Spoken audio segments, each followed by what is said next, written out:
Les internautes chinois sont en effervescence depuis la courte rébellion de Wagner en Russie. Certains pensent que l'alliance de la Chine et de la Russie est en voie d'affaiblissement. D'autres se demandent si cela aura une influence sur la question de Taïwan. Et vous, que pensez-vous de cet événement? Faites-le nous savoir ci-dessous et abonnez-vous si vous ne l'avez pas encore fait. Bienvenue dans Regard sur la Chine. La rébellion d'un jour de Wagner en Russie a provoqué une onde de choc chez son partenaire stratégique, la Chine. Alors que les autorités ont tenté de minimiser l'incident, les réseaux sociaux chinois révèlent une autre version des faits. Regardons cela. Au cours du week-end, une multitude de messages sur les réseaux sociaux ont envahi Weibo, la version chinoise de Twitter. Le hashtag Poutine accuse le chef de Wagner de trahison a attiré plus de 2 milliards de vues en seulement 24 heures. Beaucoup ont discuté de l'impact qu'une hypothétique guerre civile en Russie pourrait avoir sur la Chine. Le soulèvement de Wagner a brisé l'image d'une Russie forte et stable, souvent vantée par les responsables chinois. Cela a suscité la crainte que des luttes intestines n'affaiblissent l'allié clé de Pékin face à l'Occident. Un internaute a écrit « Lorsque la Russie s'effondrera, les loups dirigés par les États-Unis auront plus d'énergie pour s'en prendre à nous. » Certains ont exprimé la crainte que l'instabilité ne se propage en Chine. Un autre utilisateur a décrit la situation avec une métaphore. Lorsque les lèvres disparaîtront, les dents ressentiront le froid. Cette expression fait allusion à ce qui est appelé un destin commun entre Pékin et Moscou. L'avancée de Wagner en Russie a également soulevé une autre question. Un coup d'État similaire se produira-t-il chez son voisin communiste si Xi Jinping reste déterminé à atteindre ses objectifs militaires à Taïwan? L'ancien correspondant du New York Times, Edward Wong, a écrit sur Twitter que « S'il y a un seul événement durant la guerre en Ukraine jusqu'à présent qui pousserait Xi à repenser l'invasion de Taïwan, c'est bien celui-là ». D'autres estiment que les déboires de Poutine ne se dérouleront pas de la même manière avec Xi, compte tenu de l'emprise plus étroite de Pékin sur l'armée et des campagnes d'influence nationaliste intenses que le PCC mène auprès de ses soldats. Forcé de déménager et privé d'eau et d'électricité, un avocat chinois des droits de l'homme, radié, a été contraint de déménager 13 fois en 2 mois. Cette mesure s'inscrit dans le cadre d'une vaste campagne visant apparemment à harceler d'éminents défenseurs des droits de l'homme à Pékin.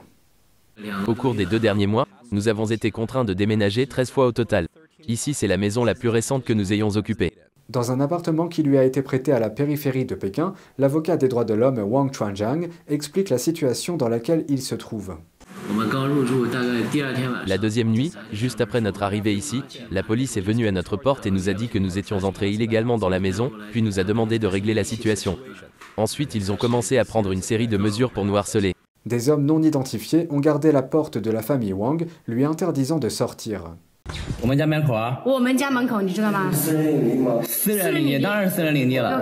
Après l'arrivée du groupe, le propriétaire de Wang a rompu le bail qui le liait au couple et a tenté de les chasser en leur coupant l'eau, le gaz et l'électricité.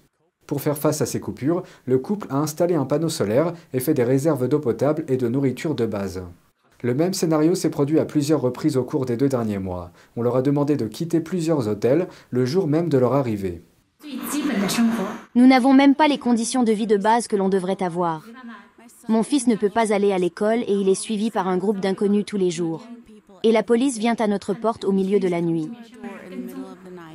La femme de Wang a raconté son calvaire et n'a pu retenir ses larmes. Lorsque nous avons emménagé dans un nouvel appartement, des gens qui prétendaient être le propriétaire ont fait irruption au milieu de la nuit, alors que nous dormions, en criant et en maudissant, et ils ont attrapé notre enfant et l'ont fait tomber du lit. Et au milieu de la nuit, ils nous ont jetés hors de la maison. Ce type de harcèlement est une pratique très répandue des autorités chinoises. L'objectif est de faire pression sur les personnes jugées gênantes pour qu'elles quittent Pékin. Un curieux hasard de calendrier vient s'ajouter à la situation. Les expulsions de Wang ont eu lieu alors que la capitale du pays accueillait une série de visites très médiatisées de dignitaires étrangers, dont le président français Emmanuel Macron, le ministre allemand des Affaires étrangères et plus récemment le secrétaire d'État américain Antony Blinken. Wang et sa famille ne sont que quelques-unes des personnes visées. L'un de ses collègues subit des pressions similaires, tandis qu'un autre a été contraint de fuir Pékin. Un 4e avocat a été arrêté avec sa femme. Les 4 sont membres d'un groupe connu sous le nom de Avocat 709. Ce chiffre fait référence au 9 juillet 2015, date à laquelle la police chinoise a arrêté des centaines d'avocats et de militants des droits de l'homme dans tout le pays.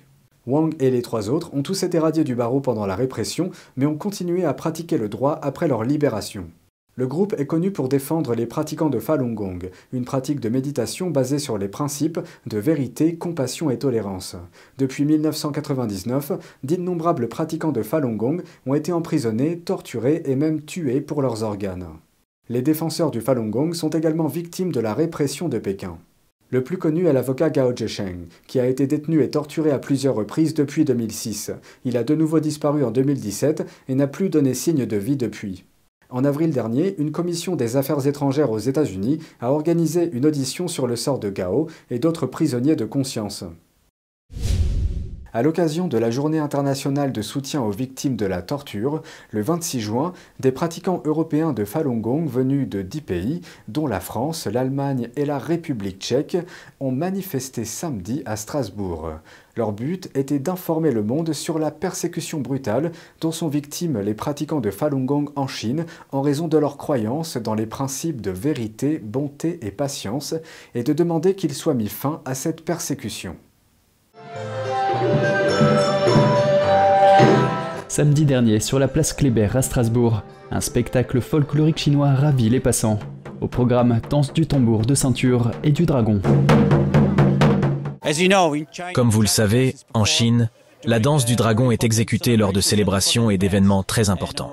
Et moi et mon équipe, nous considérons que des événements comme celui-ci, qui sont des événements visant à présenter le Falun Dafa au public et à sensibiliser à la persécution, sont des événements très importants. Hubert Korper, de la Société internationale pour les droits de l'homme, et Wu Wenxin, membre de la fondation Asia Vision, ont soutenu cette journée de sensibilisation. La liberté de croyance dans l'article 37 doit être lue comme la liberté individuelle. Tout cela n'existe pas en Chine. Même les droits civiques qui vont de soi pour nous occidentaux, comme la liberté d'expression, la liberté de réunion, la liberté de croyance, la liberté de la presse, sont foulés aux pieds. Alors beaucoup de gens sont au courant que les Ouïghours sont enfermés dans des camps de concentration. Mais malheureusement, beaucoup de gens en Occident ne savent pas que les pratiquants du Falun Gong sont persécutés, autant que d'autres groupes. L'après-midi, sous un soleil radieux, la procession s'est mise en marche, avec en tête de cortège les bannières du Falun Dafa, suivies d'une bannière des principes fondamentaux de cette discipline, à savoir la vérité, la bonté et la patience. Les écrits du Falun Gong sont disponibles dans 50 langues différentes. Certains passants, intrigués, se sont dit touchés par l'ambiance dégagée par le défilé. Et ça fait du bien, ça réveille les cœurs. Ça, c'est de l'émotion pour moi. Ça, je ne connais pas, je ne sais pas ce que c'est ça, le Falun Dafa, je ne sais pas. Mais je vais me documenter ce soir sur Internet pour voir, pour voir ce que ça dit, tout ça. C'est très coloré, ça a l'air très professionnel et ça vous remonte le moral. Oui, ça rend joyeux. Les spectateurs ont aussi été choqués en découvrant les tortures inhumaines et le prélèvement forcé d'organes que le gouvernement chinois inflige aux pratiquants de Falun Gong. Je suis horrifiée. C'est tellement inhumain. Ça me rend triste.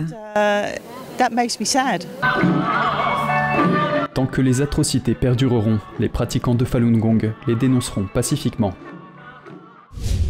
C'est tout pour aujourd'hui, merci d'avoir suivi Regard sur la Chine. On se retrouve demain pour une nouvelle émission. Prenez soin de vous et à bientôt.